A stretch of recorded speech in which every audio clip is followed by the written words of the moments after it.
Good morning students. हम आपको पढ़ा रहे थे बैक्टीरिया, जिसमें हमने आपको बैक्टीरिया में पोषण, बैक्टीरिया में श्वसन पिछली क्लास में पढ़ाया था। और आज की हमारी हेडिंग होगी बैक्टीरिया में जनन, यानी कि रिप्रोडक्शन इन बैक्टीरिया, यानी कि जीवाणुओं में जनन।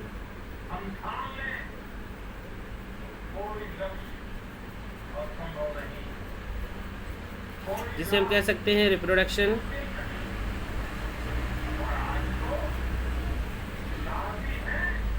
इन बैक्टीरिया।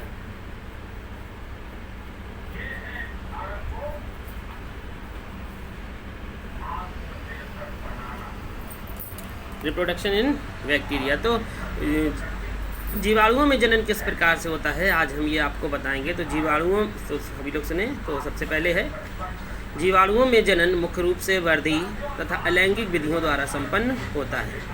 जीवाणुओं में सत्य लैंगिक जनन अनुपस्थित होता है, लेकिन वर्तमान काल में इलेक्ट्रॉन सूक्ष्मदर्शी की सहायता से यह अध्ययन किया गया है कि जीवाणुओं की कुछ जातियों में आनुवांशिक पुनर्योजन अर्थात आनुवांशिक पदार्थ का विनिमय होता है।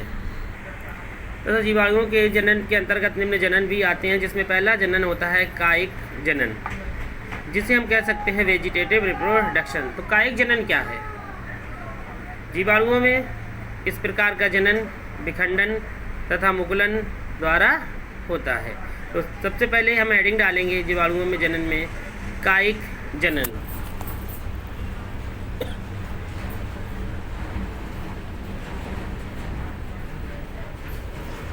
Vegetative reproduction.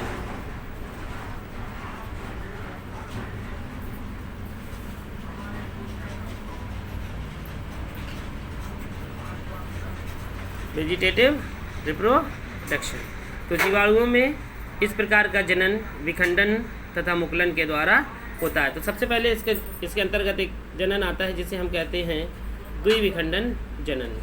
द्विविखंडन जनन। तो द्विविखंडन जनन क्या होता है? यह समस्त जीवाणुओं में जनन की मुख्य एवं सामान्य विधि है। अनुकूल परिस्थितियों में जीवाणु कोशिका अपने आकार को बढ़ाती है। जीवद्रव्य मध्य में संकीर्णन तथा अनुप्रस्थ भित्ति बन जाने के कारण दो भागों में विभक्त हो जाता है। ये दो भाग पृथक होकर दो कोशिकाओं का निर्माण कर लेते हैं। ये कोशिकाएं आकार में बढ़कर जनन प्रारंभ कर देती हैं। ये द्विविखंडन द्वारा होता है। इसी प्रकार से एक जनन और होता है जिसे हम कह सकते हैं मुकुलन द्वारा। मुकुलन द्वारा, तो मुकुलन क्या है? इसमें जीवाणु कोशिका में एक कलिका समान संरचना निकलती है जो कोशिका द्रव्य तथा केंद्रकीय पदार्थ युक्त होती है।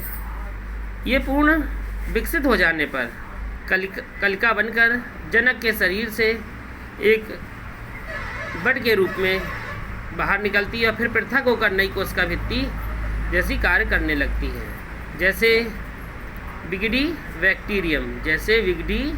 Bacterium, हाइफो mycobacterium. तो ये था आपका कायिक जनन, और कायिक जनन के अंदर दो जनन थे, वो हमने आपको बताए। अब दूसरी हेडिंग हमारी कायिक जनन जैसी ही दूसरी हेडिंग है जिसे हम कहते हैं अलैंगिक जनन। इसे कहते हैं अलैंगिक जनन। Asexual reproduction.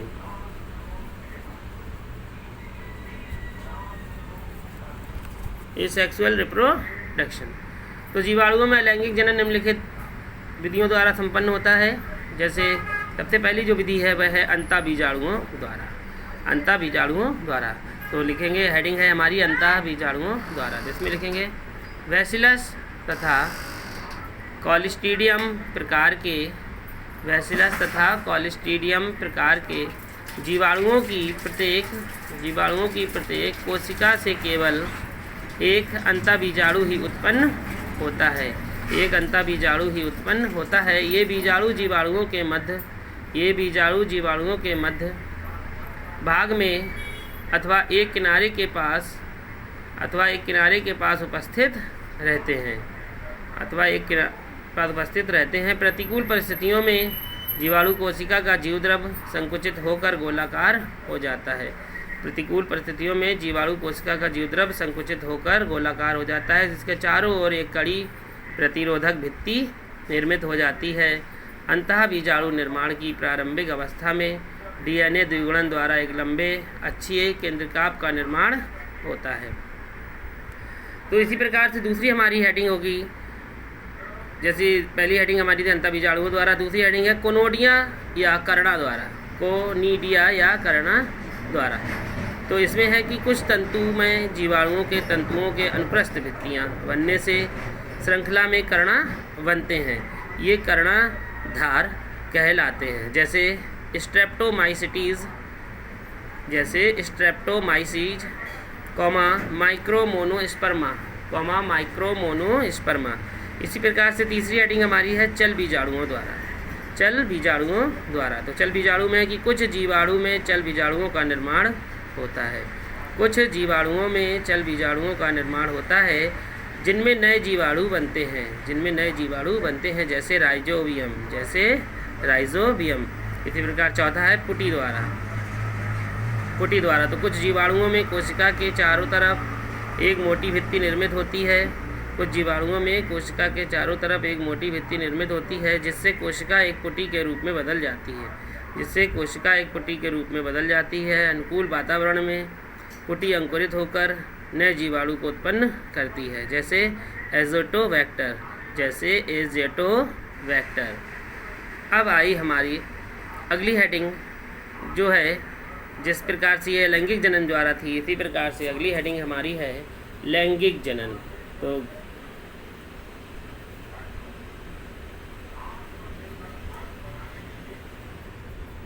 जिसे हम कह सकते हैं सेक्सुअल रिप्रोडक्शन।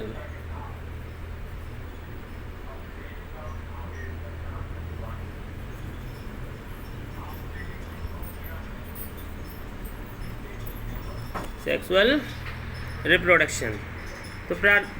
सेक्सुअल रिप्रोडक्शन के अंतर्गत बताया गया है कि 1946 में लैडर वर्ग व टैटम ने बताया था कि जीवाणुओं में लैंगिक जनन होता है, तथा आधुनिक विचारधारा के अनुसार जीवाणुओं में आनुवांशिक पुनर्योजन या लैंगिक जनन निम्न प्रकार से होता है। तो ये था आपका लैंगिक जनन। इसमें कई विधियों के द्वारा होता है, जैसे नंबर 1 रूपांतरण द्वारा, नंबर 2 पारगमन द्वारा, तथा नंबर 3 संयुग्मन द्वारा। तो ये थे आपके अलैंगिक तथा लैंगिक जनन। अब आपकी हेडिंग है जीवाणुओं का आर्थिक महत्व। ये जीवाणुओं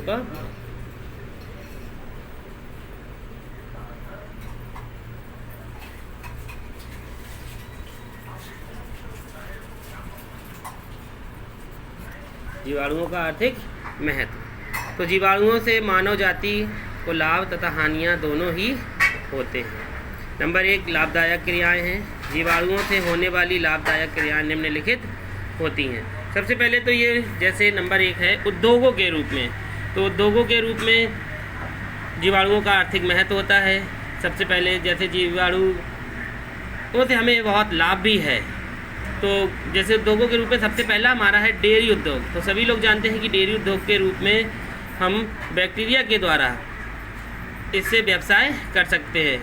जैसे दूध में स्ट्रेप्टोकोकस लैक्टिस एवं लैक्टोबैसिलस नामक जीवाणु उपस्थित होता है, जिससे इसमें शर्करा का किण्वन करके उसे लैक्टिक अम्ल में परिवर्तित कर देते हैं, जिसके कारण दूध खट्टा हो जाता है। यानी जब दूध फट जाता है तो वह दूध खट्टा हो जाता है, और जब दूध खट्टा होने पर दूध फट जाता है तो उससे पनीर में वह बदल जाता है, जो हमारे डेयरी उद्योग के काम में आता है। इसी प्रकार से दूध से हम मक्खन आदि भी प्राप्त कर लेते हैं। तो ये हमारा बैक्टीरिया से डेयरी उद्योग के रूप में हमें प्राप्त हुआ। जैसे इसी में दही है, छाछ है, पनीर है, इस प्रकार से हम लोग डेयरी उद्योग के रूप में बैक्टीरिया से प्राप्त करते थे। ये हमारे लिए इस प्रकार से बहुत महत्वपूर्ण भी है। इसी प्रकार से एसिटिक अम्ल उत्पादन में, दूसरा नंबर हमारा है एसिटिक अम्ल उत्पादन में। तो एसिटोबैक्टीरी एसिटिक अम्ल नामक जीवाणु द्वारा शर्करा के घोल से सिरके का भी उत्पादन होता है, तो ये भी बैक्टीरिया के द्वारा होता है। इसी प्रकार रेटिंग सभी जानते हैं, ये भी बैक्टीरिया के द्वारा होता है। कि जूट सभी जानते हैं, जूट की जैसी रस्सियाँ बनती हैं, जूट, पटसन तथा सन की रस्सियाँ बनती हैं। नामक रेशे को उनके पादपों से अलग करना रेटिंग कहलाता है। यह क्रिया जल में उपस्थित जीवाणुओं के द्वारा संपन्न होती है। तो यह जो जीवाणु होता है वह जल में होता है और जल के द्वारा यह क्रिया संपन्न हो पाती है। इसी प्रकार से जीवाणुओं का महत्व हमारे लिए चाय में भी बहुत महत्वपूर्ण है, जो कॉफ़ी तथा कोको में भी अपनाई जाती है। इसी प्रकार तंबाकू में भी बैक्टीरिया का बहुत महत्व है। जैसे तंबाकू की पत्तियों में विशेष स्वाद एवं सुगंध लाने के लिए जीवाणुओं का प्रयोग किया जाता है, जैसे बैसिलस मेगाथीरियम तथा माइक्रोकोकस कैंडिडेंस जीवाणु होता है, जिसे किण्वन क्रिया कराई जाती है, जिसमें तंबाकू में स्वाद एवं सुगंध उत्पन्न हो जाती है। इसी प्रकार से कृषि के रूप में भी जीवाणुओं का उपयोग, तो कृषि के रूप में जीवाणुओं का उपयोग भी निम्न प्रकार से होता है, जैसे अमोनीकारक जीवाणु, दूसरा नाइट्रीकारक जीवाणु, तीसरा नाइट्रोजन स्थिरीकरण करने वाले जीवाणु, तथा चौथा होता है हमारा औषधियों में। तो औषधियों में भी हमारा जीवाणुओं का बहुत महत्व है कि जीवाणुओं से निम्न प्रकार की किण्वन करके औषधियाँ भी बनाई जाती हैं। तो ये था हमारा जीवाणुओं में महत्व। इसी प्रकार से हमारा जीवाणुओं से हमें निम्न प्रकार की हानि भी होती है। तो जीवाणुओं का जिस प्रकार से महत्व है उसी प्रकार से हानिकारक क्रियाएं भी हैं। तो हेडिंग हमारी होगी जीवाणुओं से हानि। तो सबसे पहले नंबर 1 होगा भोजन का नष्टीकरण। नंबर 1 भोजन का नष्टीकरण। नंबर 2 भूमि की उर्वरक क्षमता कम होना। नंबर 3 कपास की फसल का नाश हो जाना। कपास की फसल का खराब हो जाना। नंबर 4 पेनिसिलिन का खराब हो जाना। नंबर 5 मनुष्यों में रोग उत्पन्न होना। मनुष्यों में बैक्टीरिया के द्वारा रोग उत्पन्न होना। तो ये थे आपके रोग, कई प्रकार के रोग उत्पन्न होते हैं बैक्टीरिया से, वो सब कल आपको बताएंगे।